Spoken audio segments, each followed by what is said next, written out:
Thank you, Roger. Now I'd like to invite to the stage Pete Peterson. So Pete, if you could make your way up. Pete Peterson is our longest serving trustee, having served for over 30 years, and Pete is going to present for us his namesake award, the Peter G. Peterson Business Statesman Award.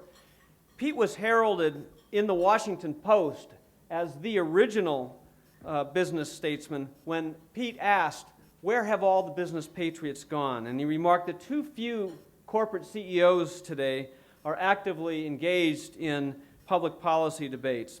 So we at CED are committed to encouraging and celebrating those business leaders who do engage, and we're very honored to have Pete with us here tonight. Pete?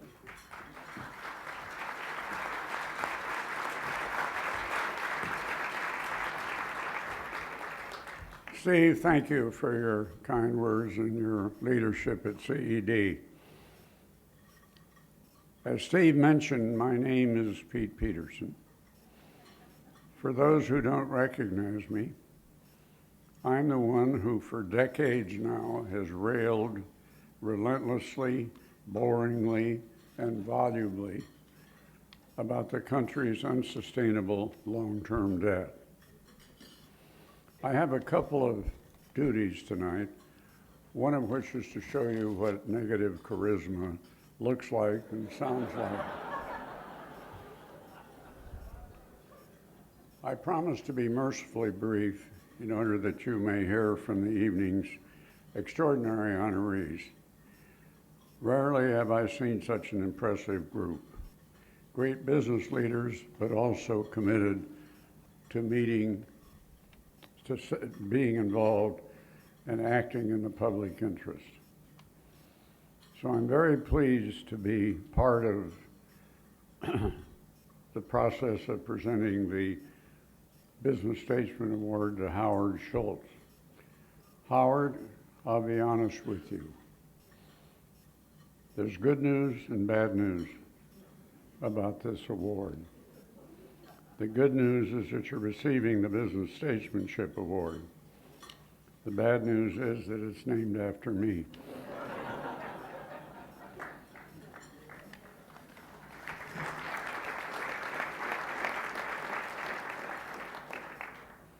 The Business Statesmanship Award has been given since 2005, and it recognizes corporate visionaries like Howard, who in addition to being really successful in business. Incidentally, Howard told me earlier a perfectly remarkable performance statistic. I ask you to think about how many people go to Starbucks every day on average. And I can assure you that the number is bigger than probably any of you thought. The number is 70 million people daily, which struck me as quite remarkable. Howard is also a champion of issues in the interest of the public good, because I can think of no one better to present the Statesmanship Award than my good friend and great public servant, Senator Bill Bradley. While I so admire many of Bill's accomplishments in public and private life, so far, he has steadfastly refused to teach me how to dunk a basketball. He's never made his reasons clear to me. Perhaps he will this evening. But that is my only disappointment in a great relationship with Bill Bradley. And it's now my pleasure to introduce Senator Bill Bradley.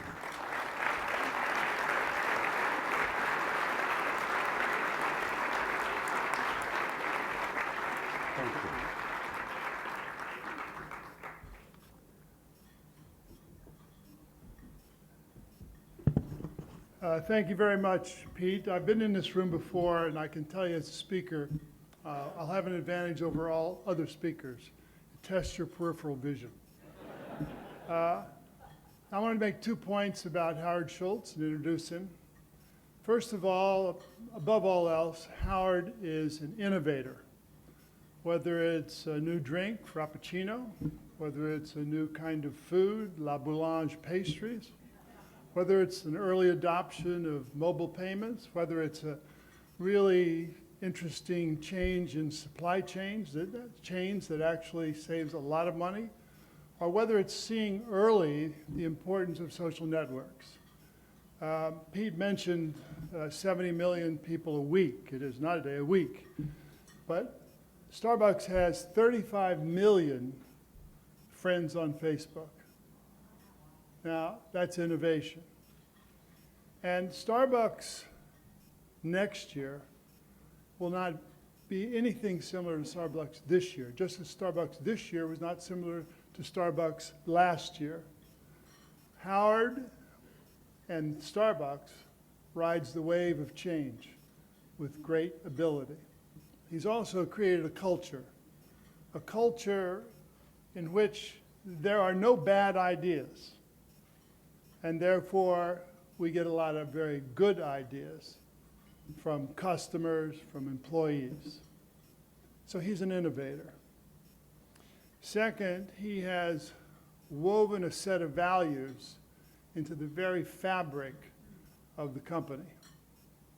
Such things as health insurance for part-time workers, such things as stock options for all workers. So also there's, if you are a farmer growing coffee for Starbucks, try to get some education for your children. That's why he speaks out against money in politics, about gridlock in Washington, about guns in Starbucks stores. So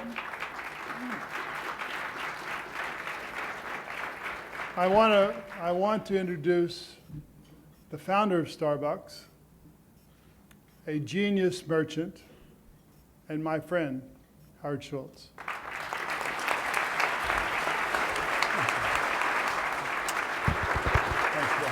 Thank you.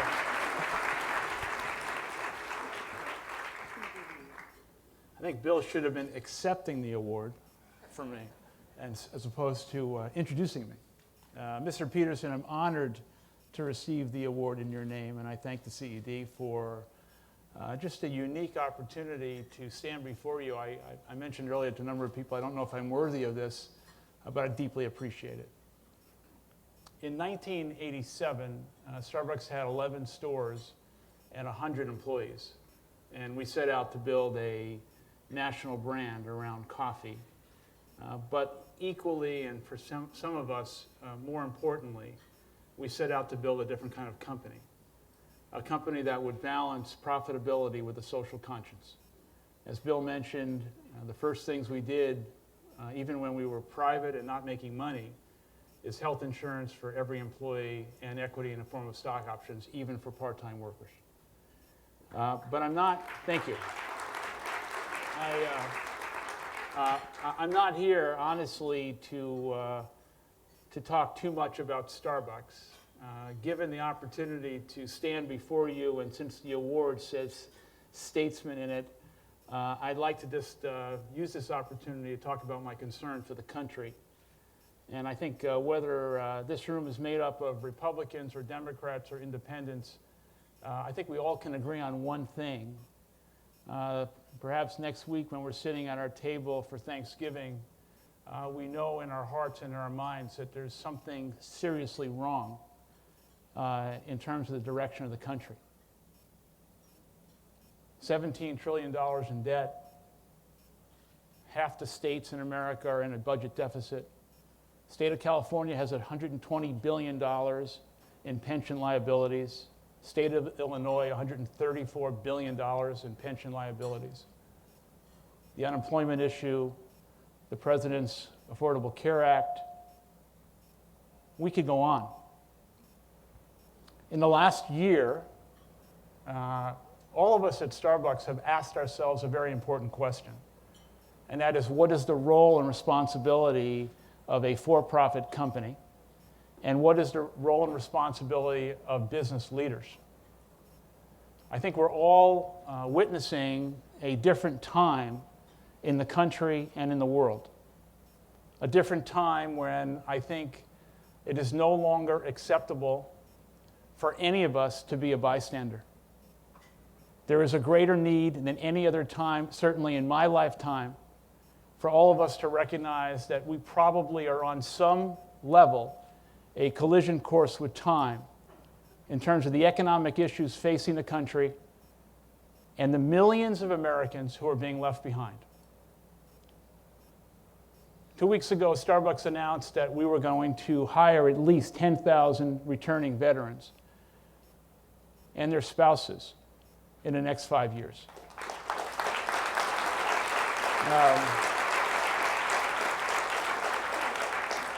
There will be over 1 million veterans returning home in the next 12 to 18 months.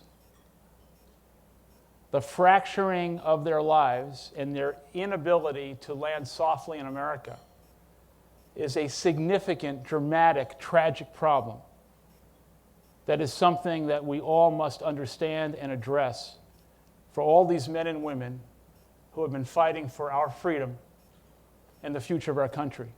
And yet, perhaps not since Vietnam, have we seen a situation in which the government is ill-prepared to take care of our own. And so I stand before you accepting this award, but also standing before you with deep personal concern about the future of the country and the responsibility that we individually and collectively must have to make a difference.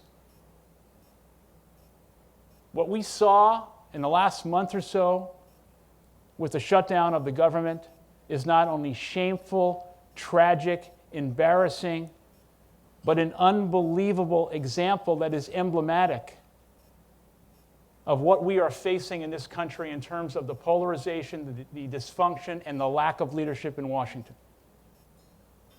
And yet, as we turn into calendar 14, it's very possible that we're going to go through this rat hole again. And here we are, all of us sitting here in this wonderful hotel, having a wonderful dinner, going home to our houses and the things that we have, and probably will allow this thing to go on again.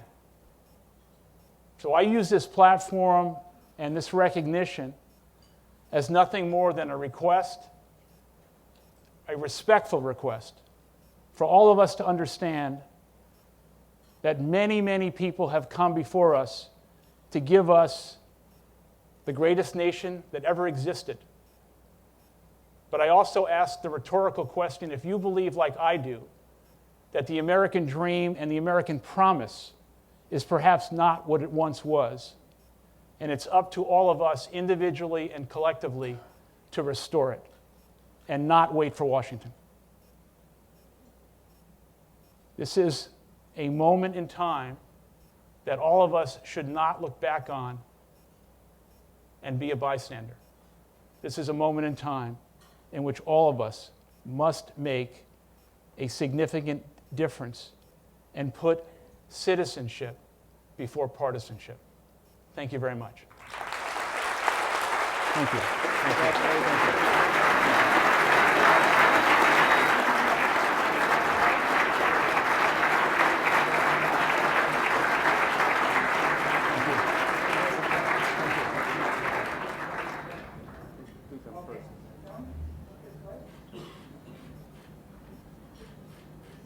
Thank you. Do I take this with me? Really?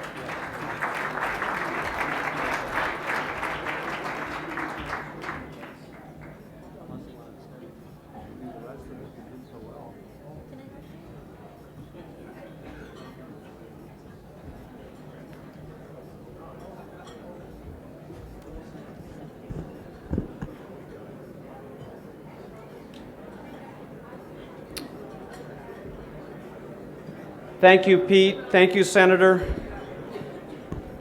Senator, I must say that, Senator Bradley, I must say that I've always looked up to you, and from where I stand, I probably always will. So.